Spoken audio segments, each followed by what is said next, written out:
మేము ఉంటున్నాం, మరి ఇంకా నాకు దిక్కుదోచిన స్థితిలో నేనేం చేయాలో చెప్పండి. నా లైఫ్ ని ఇంత స్పాయిల్ చేశాక, ఊరంతా ఆవిడ ప్రచారం చేశాక, ప్రతి ఒక్కరి దగ్గరికి వెళ్ళి దువ్వాడ శ్రీను గారితో మాధురికి అఫైర్ ఉందని చెప్పిన తర్వాత నేనేం చేయాలో చెప్పండి. నేను ఎలా రియాక్ట్ అవ్వాలి? అంటే నేను ఇప్పుడు నా ముగ్గురు పిల్లలతో నడి రోడ్డు మీద ఆత్మహత్య చేసుకోవాలా, లేకపోతే నా లైఫ్ సెక్యూరిటీ నేను చూసుకోవాలా అని చెప్పండి, అడగండి. శ్రీను గారితోనే టెంపుల్కి వెళ్ళాను. ఇది 2 years ముందు నుంచి జరుగుతుందని చెప్తున్నాను కదా. 2 years ముందు నుంచి ఈ సోషల్ మీడియాలో ఫొటోస్ పెట్టారు కదా, మీనాక్షి అమ్మవారి దగ్గర టెంపుల్. అవును, టెంపుల్స్ కి వెళ్ళాం.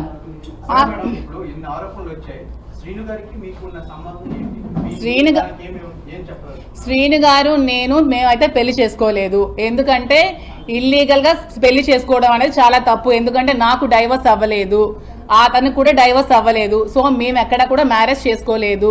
నేను అతనితో ఉంటున్నాను. అతను నాకు ఒక ఫ్రెండ్, ఒక ఫిలాసఫర్, ఒక గైడ్.